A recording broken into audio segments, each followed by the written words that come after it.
휴일인데 너무 수고 많으십니다. 그러나 선거가 3일 앞으로 다가왔습니다. 대통령 선거가 무엇입니까? 대한민국 최고 통치권자를 결정하는 가장 중요한 선거입니다. 외교, 안보, 경제, 교육, 복지, 과학기술 등 모든 국정 분야를 아우르는 총체적인 국가 운영자를 선택하는 선거입니다. 지방선거나 국회의원 선거는 심판의 선거가 되겠지만 대통령 선거는 미래의 선거입니다. 그러나 민주당은 내란 종식, 내란 프레임에만 머물며 선거를 이끌어가고 있습니다. 내란 종식은 이미 헌법과 법의 문제로 넘어간 문제입니다. 그렇다면 민주당이 말하는 내란 종식은 무엇입니까? 결국 끊임없는 정치 보복, 피의 숙청을 예고하는 것입니다. 민주당 이재명 후보는 어제 내란 종식과 함께 정치인 특검도 가능하다고 속내를 밝혔습니다. 정치 탄압의 상시와 이재명식 상시 계엄을 의미한다고 봅니다.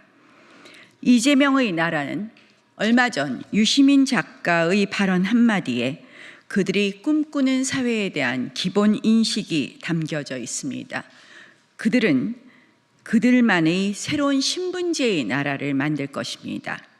새로운 카스트 제도, 결국 이재명과의 거리가 신분을 결정할 것입니다. 우리를 지배할 불안한 계급인 그들은 선민의식, 차별적 평등관, 그리고 자신들이 하면 무엇이든 정의라고 여기는 집단입니다. 즉 그들이 하는 것은 정의고 남이 하는 것은 불이라는 내로남불. 이미 2019년 조국 사태에서 이런 모습이 드러났습니다.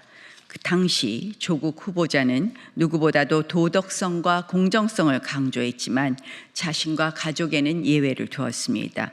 이들은 도덕적 우월감에 빠져 자신들은 정의롭고 깨끗하다고 믿지만 실제로는 기득권을 유지하고 특권을 누리는 위선적 집단입니다.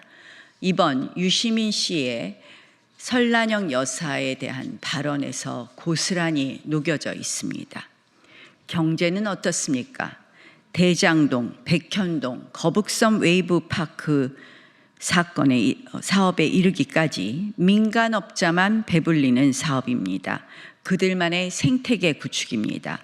이재명 후보가 하는 일은 늘 그랬습니다.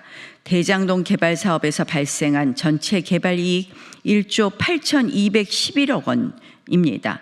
그런데 성남시가 환수한 금액은 1,830억 원에 불과합니다.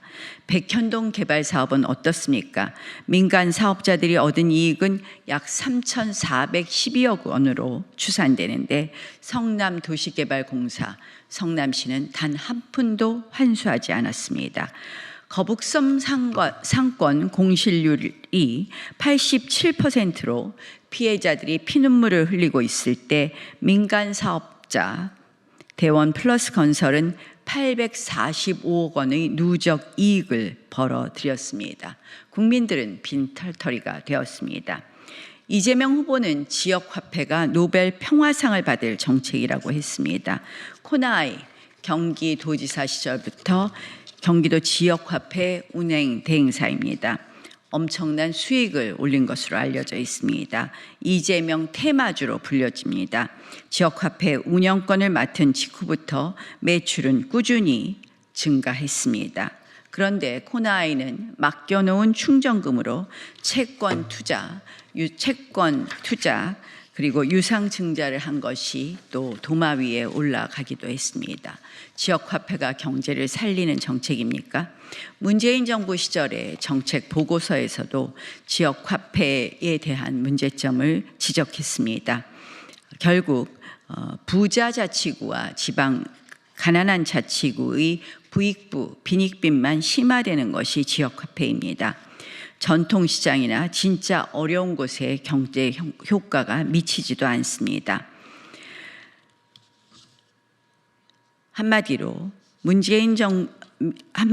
이재명 후보의 경제 정책은 빚내서 퍼주고 업자들만 배불리고 그 생태계 안에 있는 특권층들만 이익을 얻고 밖에 있는 국민들은 빈털터리, 빈 지갑이 될 뿐입니다. 안보는 어떻습니까? 이재명 후보는 한국의 재래식 무기와 북핵이 공포의 균형에 도달했다고 말했습니다. 재래식 무기와 핵이 과연 균형을 이룰 수 있는 것입니까? 핵 없는 핵 균형이 가능한 것입니까? 이재명 후보는 안보에 아무런 관심이 없습니다. 더 심각한 문제는 공약집에 북핵 동결과 감축을 명시했다는 것입니다. 이는 바로 북한을 핵 보유국으로 인정하는 매우 경솔하고 위험한 안보관입니다. 북한의 대한민국 정권을 헌납하겠다는 선언과 다름없습니다. 한편 사법장악 야욕도 공약집에 그대로 명시했습니다. 법 왜곡죄에 이어서 법관평가위원회 검사 파면 확대를 명시했습니다. 자신의 입맛에 맞지 않는 판검사는 파면시키고 자기 편인 판검사는 출세시키려는 법입니다.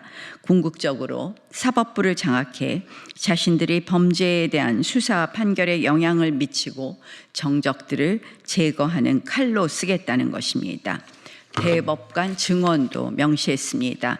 한마디로 이재명 민주당의 2, 3중대를 만들겠다는 것입니다. 전체적으로 이재명 후보의 그동안의 발언, 공약집을 보면 이재명의 나라는 한마디로 무섭고 공포스럽습니다. 문재인 정권 때부터 시작된 베네수엘라의 서곡이 대한민국의 정치, 경제, 안보를 파탄으로 이끌고 있습니다.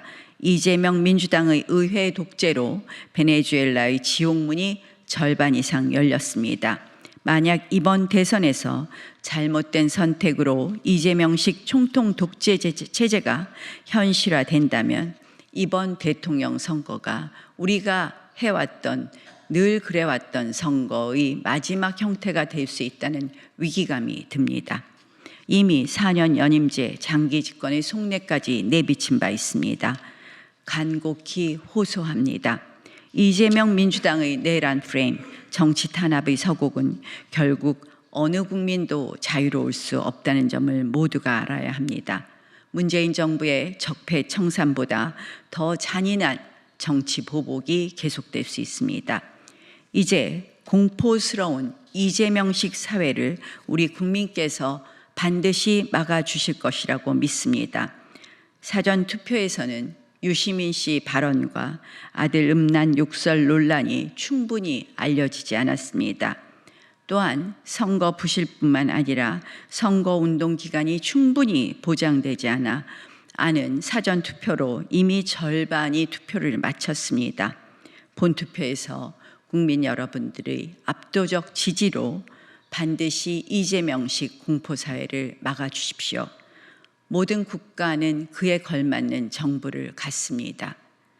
국민은 자신의 수준에 맞는 정부를 선택합니다. 이재명 황제 즉위식 반드시 막아야 합니다.